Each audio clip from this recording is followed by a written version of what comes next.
Good morning, Year 12 further mathematicians.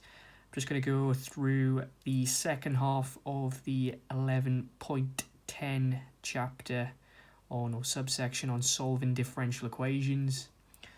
Last time we were solving differential equations. We discovered this new method for separating differential equations, and we found something called a general solution. But today we've got to use something called boundary conditions, or some people use the term initial conditions,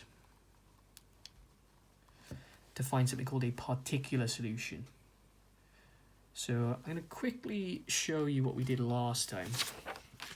So the last thing we did was this example there. Find a general solution to this. I did all this work in and we ended up with this answer. And this answer at the end had a plus c. And that was called the general solution. Okay, that gives you every single possibility, because the plus c could represent any number. So there's infinite amount of answers. But a particular solution is just one thing, one of the plus c's, a specific value of plus c. So if I picked a plus c which was 3, then that would be a particular solution. Okay, so all we do today is we follow exactly what we do and find a general solution, and then there's one extra step and it allows us to find a plus c. So we've got to find a particular solution, we need to find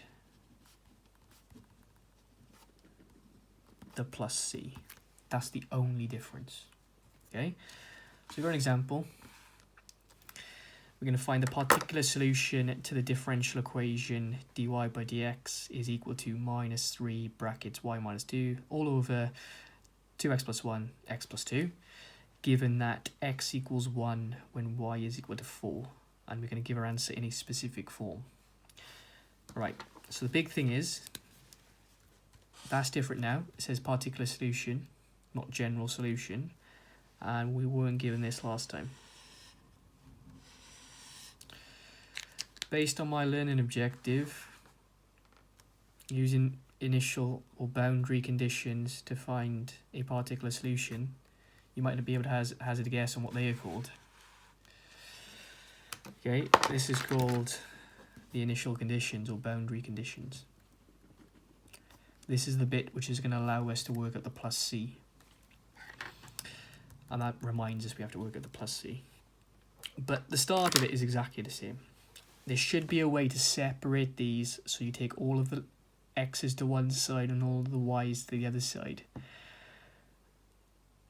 And for this one, y's are going to the left. So y minus 2 needs to go to the left. Divide by y minus 2. So we would get 1 over y minus 2 dy by dx is equal to minus 3 over 2x plus 1 x plus 2, like so. Then integrate with respect to x, integrate with respect to x. These cancel. And now you've got y's on one side, you have to integrate with respect to y, and you've got x's on the other side, integrate with respect to x. Okay. I think the left's easy. You should know the left immediately. It's one of the standard ones. Integrating that would go to ln y minus 2 equals, integrating this is going to take a few more steps, so I'm just going to write it in. Out of all of the integration techniques that we've done, from standard integration to integration by substitution to integration by parts, etc., there's one which this is crying out for, and it's partial fractions. So I'm going to do partial fractions on this. I'm going to focus on that part. So minus 3 over 2x plus 1 x plus 2. Write them as partial fractions. A over 2x plus 1 plus b over x plus 2.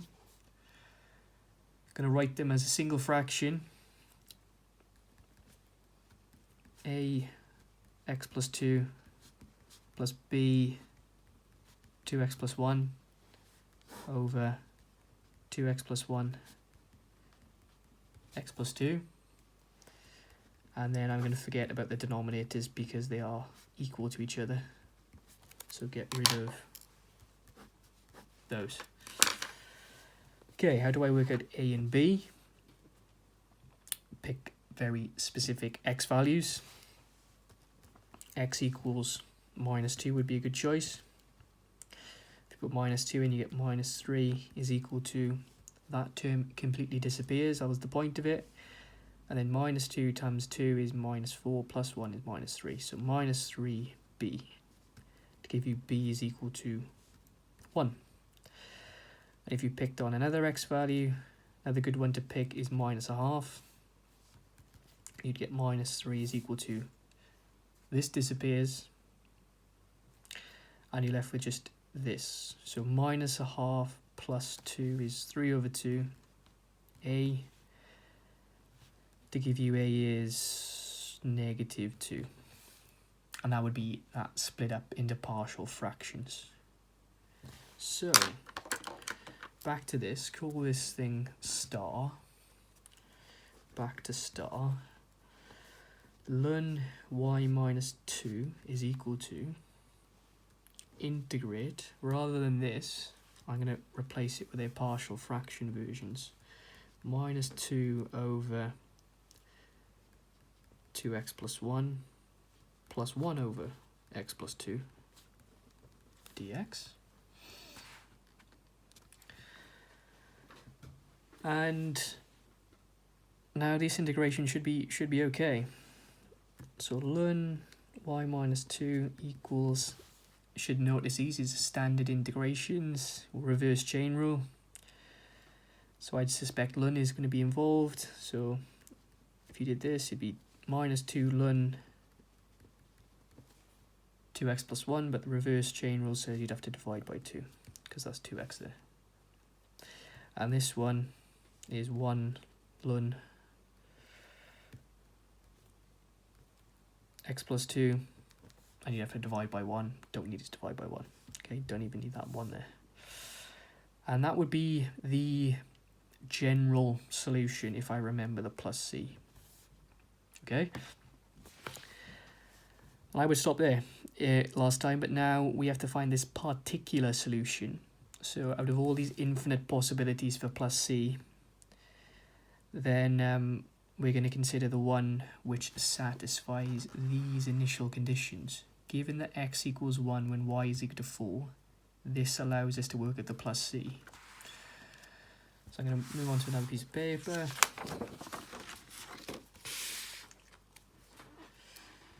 Okay, so I'm going to just simplify that to minus 1, by the way.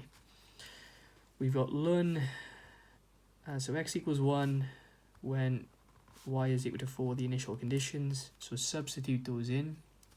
So we've got ln 4 take away 2, so ln 2 equals minus ln 2x plus 1. So 2 times 1 plus 1 is 3, ln 3, plus ln 3 plus c. These cancel. And c is ln 2. And finally we have worked out not only the general solution, but now a particular solution, plus ln 2. And that would be it. So, remind you, this bit there is called the general solution,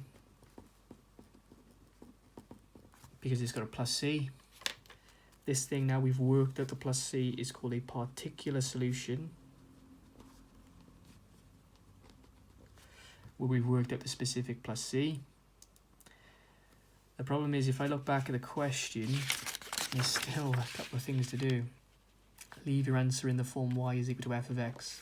So if I stop where I am right now, I would get everything apart from 1 mark, the last mark. So somehow I've got to transform this so it's y is the subject. Any ideas on how you would do this.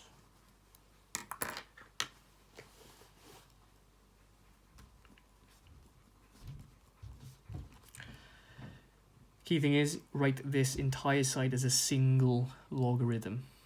You've got adding logarithms, so that's going to be times in. And you've got subtracting logarithms, so that's going to be dividing. So this is the same as ln. That times that, 2x plus 2, divided by that, 2x plus 1. And once you've got them as single logarithms on both sides, you effectively cancel out the logarithms. So you're left with y minus 2 equals 2x plus 2 over 2x plus 1. And then make y the subject. Plus 2. Job done. And that would be it. Now I want you to try some questions from the textbook. So exercise 11J, same exercise as last time. Question 2, 5 and 12 I would like you to try. 11J starts on page 324. Remember to post your workings on class notebook. Remember to request for help on Teams, and I will see you soon.